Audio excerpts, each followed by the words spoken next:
Hello friends, India के अंदर जो Chinese mobile phone manufacturing companies हैं जैसे कि ओप्पो, वीवो, शाओमी इत्यादि, ये भारत से अपने जो मोबाइल फोन मैन्युफैक्चरिंग बेसिस है इनको शिफ्ट करना चाहती हैं कुछ और देशों के अंदर।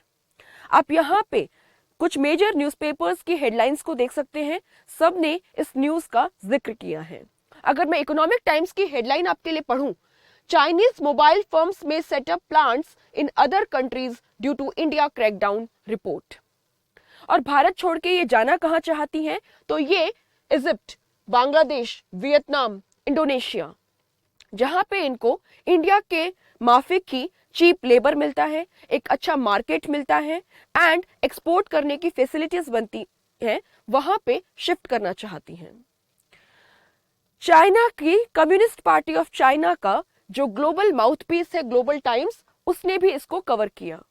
ओप्पो's रिपोर्टेड इजिप्ट डील में Herald exodus of Chinese mobile firms from India, कि ओप्पो ने इजिप्शियन गवर्नमेंट के साथ में जो डील की है वो एक इंडिकेशन है, एक साइन है कि बाकी जो चाइनीज मोबाइल फोन कंपनीज हैं इंडिया के अंदर जैसे कि वीवो, शाओमी, रियलमी इत्यादि, ये भी धीरे धीरे भारत से एक्सोडस यानी कि निकल के कुछ और कंट्रीज के अंदर अपने नए मैन्युफैक्चरिंग बेसेस जो हैं वो बनाएंगे।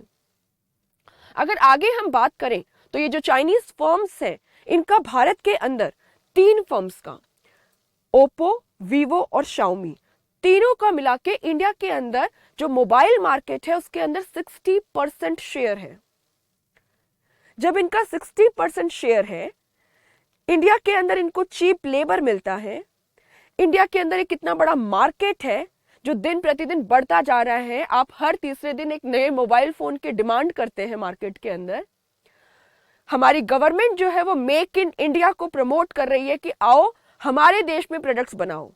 तो फिर ये जो चाइनीज कंपनीज है ये भारत से फरार क्यों होना चाहती हैं? इनके जाने से भारत की इकोनॉमी पे क्या इंपैक्ट पड़ेगा? ये वाकई जा रही है या भारत को एक साइलेंट थ्रेट देने की कोशिश कर रही है? नॉट ओनली दिस, अगर ये जाती हैं तो इंडियन गवर्नमेंट जो है वो इसका जो नेगेटिव इफेक्ट इंडियन इकोनॉमी पे हो सकता है उससे डील करने के लिए क्या ऑल्टरनेटिव प्लान्स बना रही है, हम सब कुछ जानेंगे। लेकिन उससे पहले आपके लिए एक छोटी सी इंफॉर्मेशन। दोस्तों, आप में से बहुत सारे लोग जो हैं वो टेक्स्ट बुक का पास जो है वो यूज करते आ रहे हैं, क्योंकि आप हमारे लॉयल कस्टमर हैं, है ना। इसीलिए हमने आपके लिए लॉयलिटी सेल जो है वो लेके आए हैं। हम जहां पे आपको फ्लैट 50% दे रहे हैं अगर आप हमारे सुपर कोचिंग के कोर्स को खरीदते हैं। अगर आप मेरा कूपन कोड यूज करते हैं सोन प्रिया, तो आपका जो कोर्स है वो हाफ प्राइस का हो जाएगा। तो जल्दी से कोर्स परचेस कीजिए और अपने प्रिपरेशन को स्ट्रीमलाइन बनाइए। सुपर कोचिंग के अंदर हम लोग आपको पूरे सिलेबस के video courses, mock test, study notes, daily live classes सब कुछ प्रोवाइड करवा रहे हैं। यहाँ पे आपके प्रीलिम्स और मेंस का कॉम्प्रिहेंसिव प्रिपरेशन हो रहा है। लाइव क्लासेस हम सब फैकल्टीज के द्वारा ली जाती हैं। You can join us and start preparing for your exam. दोस्तों, मुद्दे पे आते हैं फिर से एक बार।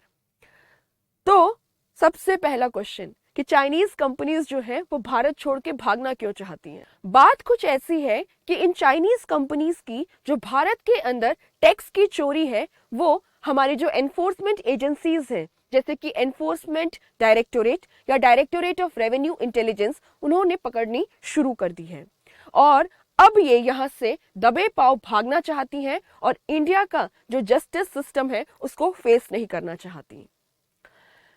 यहाँ पे आप देख सकते हैं फाइनेंशियल टाइम्स की न्यूज है कुछ महीने पहले की। India escalates crackdown on Chinese mobile phone makers. Oppo, Vivo and Xiaomi have been hit by claims of tax evasion and unlawful remittances in legal actions। ये लोग भारत में टैक्स इवेट कर रही हैं एंड अनलॉफुली रेमिटेंसेस जो है वो ट्रांसफर कर रही हैं। क्या है पूरा मुद्दा, समझते हैं। दोस्तों, शाओमी ये जो कंपनी है इसका भारत के अंदर एक अच्छा मार्केट शेयर है। ये कंपनी जो है इसमें पाया गया कि ये बहुत ही इलीगल तरीके से जो इंडिया के अंदर प्रॉफिट कमाती है अपनी सेल्स के ऊपर, इसको विदेशों में भेज देती है अपनी शेल कंपनीज में। अब ये शेल कंपनीज क्या होती हैं? ये वो कंपनीज हैं जो केवल पेपर पे एग्जिस्ट करती हैं, यानी रियल में इनका कोई ऑपरेशन नहीं होता, ना इनमें कोई एम्प्लॉयज होते हैं रियल के, ना कोई ऑपरेशंस होता है, ना इनका कोई रियल ऑफिस होता है। यहां से प्रॉफिट को शिफ्ट कर दिया जाता है उन कंट्रीज के अंदर जहां पे ये शेल कंपनीज होती है, और उन कंट्रीज के अंदर जहां पे टैक्स के चार्जेस बहुत कम लगते हैं। इस फिनोमिनन को हम लोग base erosion and profit shifting बोलते हैं, BEPS। और इसके थ्रू ये कंपनीज जो है इंडियन गवर्नमेंट को उसका जो ड्यू टैक्स है उससे वंचित कर देती हैं। यानी एक तरीके से ये हमारा जो रेवेन्यू बेस है उसको धीरे धीरे इरोड कर रही है, खत्म कर रही है। नॉट ओनली दिस, उसके बाद में एनफोर्समेंट डायरेक्टोरेट जो है वो वीवो की तरफ बढ़ते हैं। और ऐसा क्यों हुआ? क्योंकि वीवो की एक सब्सिडियरी कंपनी थी।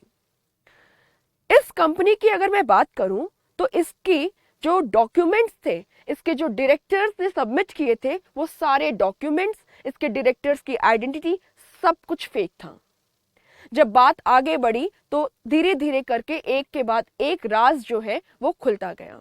यहाँ पे ये जो वीवो की एसोसिएटेड कंपनी थी, जो बेसिकली एक डमी शेल कंपनी थी, फेक आइडेंटिटी डॉक्यूमेंट्स के साथ इंडिया में एस्टेब्लिश की गई थी, तो इसके डायरेक्टर्स जो थे, सो कॉल्ड डायरेक्टर्स, ये कॉपरेट करने की जगह पे भारत से भाग गए। यहाँ पे हमारे जो एजेंसीज हैं इनका डाउट जो है वो और ज्यादा बढ़ता चला गया।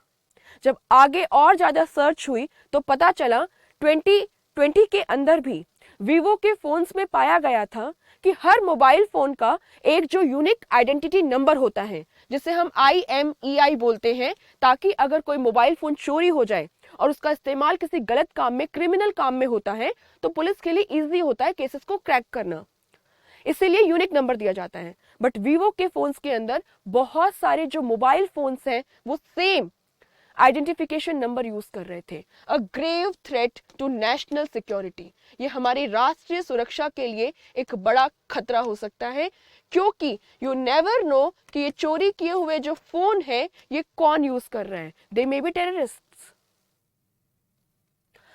पता चला ईडी की रेड के अंदर कि न केवल फॉल्स आइडेंटिटी एंड डॉक्यूमेंट्स या शेल कंपनीज, वीवो जो है ये कम से कम 50% अपना जो प्रॉफिट है इंडिया के अंदर, अमाउंटिंग टू ₹62,476 करोड़, इसको इलीगली भारत से बाहर रेमिटेंसेस के फॉर्म में भेज रही थी।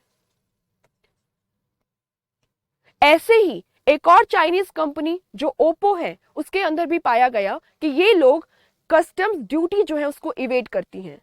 ये लोग अपने जो प्रोडक्ट्स को इंपोर्ट करती हैं उसको डिक्लेयर ही नहीं करती हैं, और इस तरीके से कस्टम्स ड्यूटी को इवेड करके, इलीगली रेमिटेंसेस को बाहर भेज के, शेल कंपनीज को फॉर्म करके, ये एक तरीके से चाइनीज गवर्नमेंट का जो फाइनेंशियल टेररिज्म का एजेंडा है भारत के अंदर, उसको स्प्रेड कर रही हैं। यहां से बहुत क्लियर हो जाता है कि अगर आप किसी कंट्री की इकोनॉमी को हर्ट करना चाहते हैं, उसकी नेशनल सिक्योरिटी को थ्रेट करना चाहते हैं, तो जरूरी नहीं है आप फिजिकल वॉर करें। You can easily do these through your mobile phone companies also, the way Chinese government is doing in India. अब जब ईडी की ये रेड शुरू हुई कंपनीज के ऊपर, तो चाइनीज एम्बेसी जो है उन्होंने कैसे इसको रिस्पॉन्ड किया? उन्होंने कहा कि एनफोर्समेंट डायरेक्टोरेट ये जो रेड कर रहा है, इससे भारत के अंदर जो इन्वेस्टमेंट का एनवायरनमेंट है वो हर्ट होगा, कंपनीज अपना नॉर्मल बिजनेस नहीं कर पाएंगी, एंड भारत के अंदर ईज ऑफ डूइंग बिजनेस नहीं है। यानी ईज ऑफ डूइंग बिजनेस के नाम पे इनको भारत के अंदर जो चाहे वो करने दिया जाए। मामला कुछ वैसा ही था, उल्टा चोर कोतवाल को डांटे। और यही कुछ रीजन है कि जब इंडियन गवर्नमेंट ने प्रेशर में गिव अप नहीं किया, तो ये कंपनीज अब धमकी दे रही हैं, और चाइना का जो ग्लोबल टाइम्स है, जो कम्युनिस्ट पार्टी ऑफ चाइना का ग्लोबल माउथपीस है, वो ओपनली कह रहा है कि अब ये कंपनीज जो है ये भारत छोड़ के चले जाएंगी। डेफिनेटली इन कंपनीज के जाने से इंडिया की इकोनॉमी पे अफेक्ट होगा। मैंने आपको बताया 3 कंपनीज शाओमी, वीवो और ओप्पो का ही शेयर जो है इंडियन मार्केट के अंदर वो 60% है। वीवो का 15% शेयर अलोन है। अगर ये जाती हैं तो न केवल मोबाइल फोन के जो दाम है वो बढ़ सकते हैं भारत के अंदर, बल्कि इनके शटडाउन होने से बहुत सारे लोगों का जॉब चले जाएगा। हमारा जो ग्रोस डोमेस्टिक प्रोडक्ट है उसको भी कहीं ना कहीं गिरावट देखने को मिलेगी। एंड गवर्नमेंट के जो प्रोग्राम्स हैं डिजिटल इंडिया वगैरह, ये भी नेगेटिवली अफेक्ट हो सकते हैं, क्योंकि आज भी डिजिटली जुड़ने का हमारे यहाँ पे बहुत सारे जो लोग हैं उनके लिए मोबाइल फोन जो है वो एकमात्र साधन है। तो इंडियन गवर्नमेंट जो है वो हाथ पे हाथ धर के तो नहीं बैठी रहेगी। So what we did, we have now started becoming self reliant and diversifying our options. Chinese companies के ऊपर जो सेमीकंडक्टर्स हैं उनके लिए, चिप्स के लिए डिपेंड न रहने के लिए इंडिया के अंदर ही वेदांता ग्रुप जो है वो फॉक्सकॉन के साथ में मिल करके गुजरात के अंदर एक सेमीकंडक्टर प्लांट साइट लगाने की बात कर रहा है। साथ ही में टाटा ग्रुप जो है वो विस्ट्रॉन ग्रुप के साथ बातचीत कर रहा है भारत के अंदर ही आईफोन्स बनाने की, और ये आईफोन्स जो है काफी सस्ते हो जाएंगे अगर ये भारत में बनेंगे तो। ऑब्वियस सी बात है कि चाइनीज धमकियों के डर से हम हमारी नेशनल सिक्योरिटी को जो थ्रेट है उसको तो साइड पे नहीं रख सकते, या चाइना को भारत के अंदर फाइनेंशियल टेररिज्म जो है वो तो नहीं करने दे सकते। सो टाइम है कि हमें और ज्यादा साइंस एंड टेक्नोलॉजी के अंदर इन्वेस्ट करना चाहिए, हमें इन्वेंशंस को, इनोवेशंस को प्रमोट करना चाहिए, एंड साथ ही में हमें कोशिश करना चाहिए कि हमें कॉस्ट इफेक्टिव मोबाइल फोन जो है अपनी जनता को प्रोवाइड कर सके ग्रेजुअली, ताकि हम लोग किसी और कंट्री की कंपनीज पे रिलाई ना करें सस्ते फोन हमारे लोगों को पहुंचाने के लिए, जो हमारी नेशनल सिक्योरिटी के लिए और लोगों की प्राइवेसी के लिए एक बड़ा खतरा हो सकता है। होप आपको पूरा मुद्दा समझ में आया होगा। अगर आप ऐसा ही इंफॉर्मेटिव कंटेंट चाहते हैं तो आप हमारे चैनल को सब्सक्राइब करके बेल आइकन प्रेस कर दीजिए, and yes, do not forget to share, like and comment section में जरूर बताइएगा कि आपको ये वीडियो कैसा लगा। Thank you so much.